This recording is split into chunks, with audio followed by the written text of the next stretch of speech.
Hey, let's talk about how not to struggle with watercolor. In this video, I'm going to share with you a concept I haven't talked too much about. It has to do with the one rule of watercolor painting. It's all about water to paint ratio, but it's not the rule itself. There is something to do with the work process you can use very simply to always get a good result that flows into have zero struggles, basically. Who wants zero struggles? Do you want to just grab a piece of paper and just paint something? The painting flows out of you with no effort, because that's exactly what happened for this process. It just came out, no issues whatsoever, perfect vision, perfect execution. So let's get to it. Here you see my very simplistic sketch, as simple as it gets. All I need is a couple of forms and shapes to tell me where everything is, but to not limit me and make me feel constrained by too many details. And we're getting started. First wash, a good classic first wash. When this first wash ends, I will share with you this little secret I haven't talked about much, and it really has to do with water to paint ratio, but an interesting take on water to paint ratio. So let's get to it. Sky. It has to be darker and stronger up top. I'm going to add a bunch of strong blues, and on top of those I'm going to layer a couple of really strong violets. I'm using mostly Daniel Smith paints, though I always have a mix of colors on my palette. This in this instance is cobalt, not cobalt, what is it? Some kind of a violet, whatever, carbazole violet. And as I move the wash down, I'm kind of switching more towards the blue with a bias towards a gray. Because look at the photo, there's a nice transition, and this time of day is fascinating. I'll probably do another more detailed, larger version of this painting because it's so darn beautiful scene. But look at the transition from this pale little violety blue to the warmish orange, right? The middle section, it's not mixing. There's a transitory period where it's more of a gray. So let me show you how I tackle that. A lot of people struggle with that too. I'm going to start mixing my warms by using this beautiful orange. This particular orange is actually, I believe it's cadmium orange by SAA, Society for All Artists Watercolors. And I added a bit of just whatever, PV19 quinacridone rose kind of color, and I'm keeping a gap because this gap will help these two not to mix too much. And look at the bead. I have a bead, so I'm not worried too much that I'm going to lose my flow. And then I add yellow in the middle. Why yellow? Because I already have blue. I already have some kind of a red-orange. Yellow is going to neutralize. It's the third primary color, and it's going to make a nice gray that ensures I'm not going to get a green in the middle. Okay, because I have all colors together essentially. And look at this beautiful wash. I'm adding a bit of red. I'm moving it downwards a bit, but here is the cool part. As we get down to the bottom of this wash, everything underneath is super dark. Can you tell how it just goes dark? There is a sky and a ground. The mistake a lot of people make, and I'm sure you've done it because I've done it, is you fail to recognize the large overall shapes. And what are the large overall shapes here? The ground and the sky. Everyone is so confused by all the little details inside that they tend to miss it and try and paint, the bushes and the cars and the buildings separately. It just comes out overworked, flat, inaccurate, not fun. Here's where the real fun part begins. With watercolor, if you have good understanding of water to paint ratio, you don't have to wait for anything to dry. All you have to do is know what consistency of paint to use. So for example, my sky is still wet. This is actually the perfect conditions to start adding very, very, very thick paint and have it melt a bit into the wetness, but not too much. So I'm going to have a bit of movement. Those trees aren't going to be stale and boring, right? They're going to have life to them and movement to them. But the trick is you have to learn to master water to paint ratio. You have to get a feeling. You can always look at your piece of paper and see how wet the paint is, but you also will develop with time a feeling just by looking at it and just by having memory of the timing and knowing when you put the paint down and how wet it is on the brush and all of that. You'll know. So look at what I'm doing here. I'm basically doing wet and wet. Here's the thing though. You don't want to be struggling with watercolor, you don't have to wait for it to dry.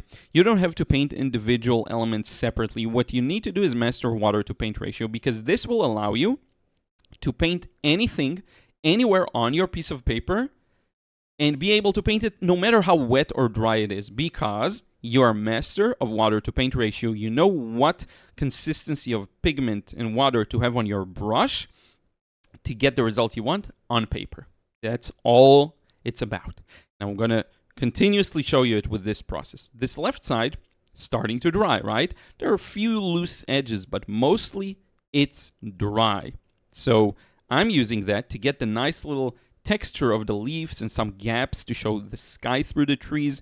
But honestly, all I care about is placing the trees there and get some kind of a random pattern. And as we move down, the paint is still a little more wet, so I need to be more mindful of my paint and pigment to water ratio. You see how the tree trunks are a little, they fade a bit, right? The bottom section is a little wetter. And that's a beautiful effect. So we actually get a bit of a looseness down there with our shapes. One more thing that's very interesting you'll notice is my colors, even though they look quite dark, they're actually going to be more expressive and lighter than the reference photo. And that's on purpose, because I want to show the quality of color. I don't want it to just be a gray scene. I love the fact that this feels, I want to call this one Tropical Thunder. It's just such a nice little scene. By the way, this is a great moment to plug the new Watercolor Breakthrough Club. If you want to learn more directly from me, actually get my critiques, check this out. Just putting in the foliage, I added a bit of yellow to make it green, right? If you want to get more access to learn directly from me, check out the new Watercolor Breakthrough Club. It's a watercolor club, and you want to be a part of it. Basically, exclusive live streams where I go in real nerdy depth in the technique I'm doing, where I'm talking also about the business side of art. If you want to sell more paintings, if you want to exhibit, if you want to have that kind of a success, you're getting more access to ask these questions and to get these answers. Every month, you get my feedback on a painting of your choice. Big. And you get access to a wonderful community of aspiring watercolorists. You can share your art. You can ask people for help. Better yet, help others. If you're more experienced than someone else there, go ahead and help them. Helping other people helps you grow, for sure. Teaching helps you to grow. You want to ideally have people who are as good as you, more good, better than you, right? And worse than you in whatever skill you're acquiring. And I am probably more experienced than a lot of people there, so being a part of the club will help you in that regard, and getting my direct feedback, once again, on your paintings. Then you'll have people you can help, and lastly, you can have other people also who help you. And by doing this, check out this beautiful thick paint, because this is a little wet still. And by doing that, basically you're on the fast track to success with watercolor, because no one does this. Everyone dabbles on their own, and it's hard. It's hard to figure everything out on your own. Why not save the years of trial and error and just succeed? Just get the result you want. I'm opening it up now, limited.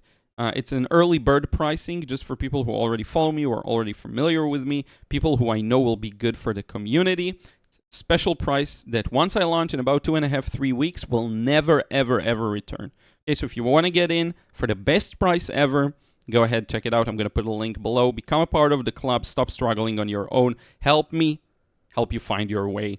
And you know, if you have goals, again, with watercolor, if you have dreams, if you want to sell, if you want to be able to help others, network with others, you want to be there. Okay, so basically what I'm doing now is understanding that all the bottom part of the scene is darker, right? So aside from a couple of lighter areas that I left, notice how I painted over everything, and that's really important. Again, the big shapes, the big ideas. Everyone struggles so much with the small details.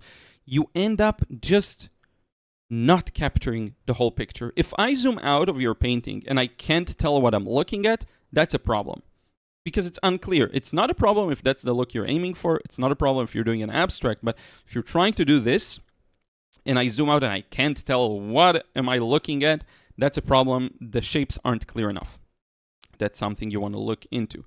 By the way, I'm going to teach real soon. This Tuesday, there's going to be the first exclusive live stream for the club. I'm going to teach something I've never taught anywhere about It's interesting. It's a way to stop overthinking your paintings, get a beautiful free result every single time. Check it out. It's going to be the first link in the description box below. This smoothing of the edges is super important. You want to convey the rounded shape of the car, right? Now look at how much life these highlights give it. Because when you look at the original, the picture, it has those little lights and details on the car. What this does is, especially for these scenes where we cover the whole thing, we didn't leave any paper white, right? We cover the whole thing. We continuously push the values to be darker on the lower section. These highlights, they bring back if you look at the graph of the values of your painting, right, and you try and see how much of the darks you have, how much you have of the mid values, how much you have of the lights, right? There's going to be some kind of a curve, either a bell curve or a different curve, depending on what you have most of. If you have most of mid values, you're going to have a rounded bell curve, right? These add the very much necessary lightest part of that graph. It extends it so that it actually exists, and it immediately introduces light. Now, one thing where a lot of people miss out on is an opportunity. By the way, check this out. Strong move, power move. I'm going to make the bottom a little redder. Just a thin wash, and then I blend it with the brush. One thing a lot of people miss is they use just black to darken, just white to lighten. No, you can actually have a lot of nuances in your lighter shapes, which you'll see in a couple of moments. You'll see the license plate of the car. You'll see the taillights. You can use vibrant, lighter paint. Look at this one, this little bit of yellow, right? This part felt a little warm. There's a light there on the boulevard between the trees. Why not just add some yellow, make it warmer, make it look really nice, right? You could add also orange. You can add a bunch of stuff. There's actually a bit of orange farther there that we're going to add later on. But the idea is you want to serve the viewer of your painting on a silver platter, a wonderful experience when they see the painting. They get it. They know what it is. They love it. They enjoy it. Look at these reds. This is a highlight. This is considered in the highlight almost category. It's lighter than a lot of the stuff around it. And even if it's not lighter, the illusion of this strong red does the job for you. It looks almost like a highlight.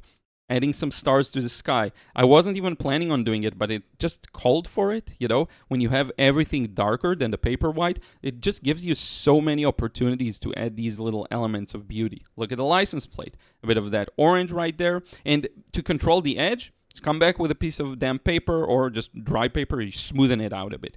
There's so much you can do, so many ways of adding details that's very controlled but also feels loose. And everyone loses their flow in watercolor. Everyone tends to, at some point, lose their flow in the beginning. And even if you started with flow, then you lose the flow. The real mastery of watercolor is knowing how to preserve that feeling of flow all the way to the end of the painting while having great shapes, while having great composition, while having nice, interesting values, while having good colors. The devil's in the details. It's all a part of the final result you get, every little criteria. And to put it all together is not simple. And you may not even realize what things you failed at and what things you're doing right, which is why another pair of eyes becomes really, really useful, right?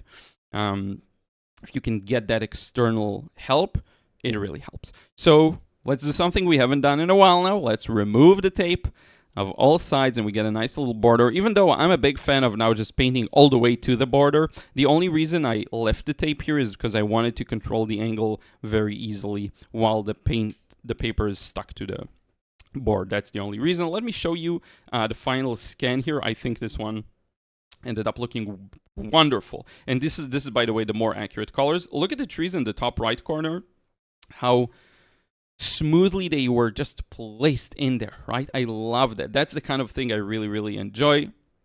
It tells the story, it has good flow, and look at how abstract it is, right? There's nothing really crazy, fancy, detailed here. But that's exactly the soul of watercolor, and I hope this was useful to you. If it hasn't, if you want to, again, learn more directly from me, first link in the description box below. Join the Watercolor Breakthrough Club. This is not going to last for long, this current pricing. I'm going to launch on September 9th, by the way, is when I plan on launching officially, and then it's going to be the official pricing. Right now, it's an early bird thing, just to reward people who take quick action. And I also want to thank everyone who supports me over on Patreon. Really, really appreciate it. If you want to receive credits at the end of the videos, do check that out. Also, for some exclusive processes, you could put in $1, just $1 of support, and you get credits at the end of the videos. With that, I'll see you in the next vid. Take care.